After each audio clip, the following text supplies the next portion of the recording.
What a start to the PBA Season 49 Philippine Cup Finals. In a game filled with explosive runs, clutch plays, and late-game drama, the TNT Tropangiga outlasted the San Miguel Beermen 99-96 to take Game 1 of the best-of-7 series Sunday night at the Smart Araneta Coliseum. It was a tale of two halves. TNT came out firing on all cylinders, racing to a 24-point lead on the back of scorching perimeter shooting. R.R. Pagoy, making his return from injury, lit up the scoreboard with 23 points in just 18 minutes. The sharpshooter knocked down 3 triples and 2 4-pointers, including a buzzer beater. That sent the crowd into a frenzy at halftime. Jordan Heading added to the early assault with 17 points in the first half alone, helping TNT build a 61-41 cushion after 2 quarters. By then, the Tropangiga had hit 51% from the field and led San Miguel by a staggering 45-5 in perimeter points. But the Beermen wouldn't go away. Led by 6-time MVP June Mar Fajardo and the relentless C.J. Perez, San Miguel clawed their way back in the fourth quarter. Fajardo finished with 26 points and 15 rebounds, while Perez added 19 and 11, nearly dragging the Beermen to a comeback win. Then came the final twist. With 6.4 seconds remaining, Mo Tatua tipped in what appeared to be the go-ahead basket. But after video review, referees ruled it offensive interference. The basket was waved off, giving TNT back the lead, 97-96. On the resulting jump ball, Chris Ross misread the toss, and TNT regained possession. Calvin Oftana calmly hit 2 clutch free throws to push the lead to 3. Perez had one last chance to send the game to overtime, but his deep 3 at the buzzer bounced off the rim. TNT survives. San Miguel is stunned. Game 1 is in the books. Now, all eyes turn to Game 2 on Wednesday. Expect San Miguel to come out with fire. They've proven they can erase big deficits, but they'll want to avoid digging another deep hole. Look for the Beermen to tighten their defense on TNT's long-range gunners and involve Fajardo more consistently inside. On the other side, TNT knows they can't rely solely on hot shooting. The challenge will be to sustain their pace, manage the Beermen's pressure, and keep their composure in crunch time. Watch for adjustments in the rotation, especially if Pagoy continues to shine off the bench. It's a clash of titans. 2 proud franchises battling for history.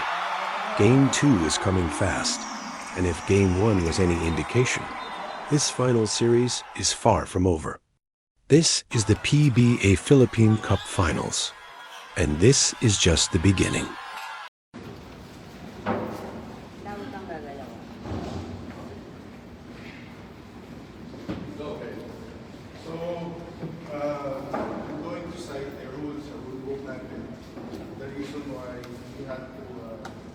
Correct.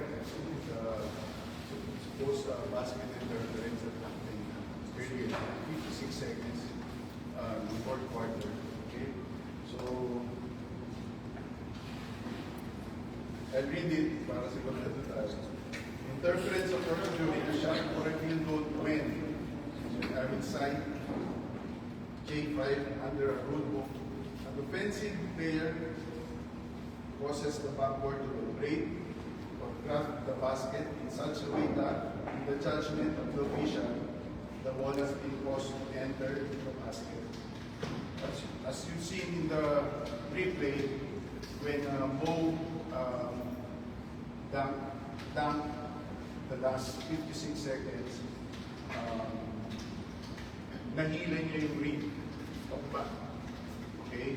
But the contention of the, of course, the coaching staff was yung bola was straight and entered the ring. Regardless kung may tamaan siya ng part ng ring, okay, the fact na nahila niya yung ring pababa, okay, is a violation of the game. Consider the basket, offensive basket. So, and then, it so happened that tuloy-tuloy yung game, there was no dead ball, and then around 5 seconds remaining, there was a jump ball between heading and Chris Ross, if I'm not mistaken. So that was the only time that we could review. Well, we've been reviewing it habang live ball, but that's the only time we were able to announce it through our partner, the correction. So in the event that there was no dead ball, at natapos yung game in the score, under our rules, we can still correct it. So the possibility of TNT winning the game at the end, minus the correction time, because of the walang dead ball, mangyayari. So bakit kami ang nag-initiate ng review?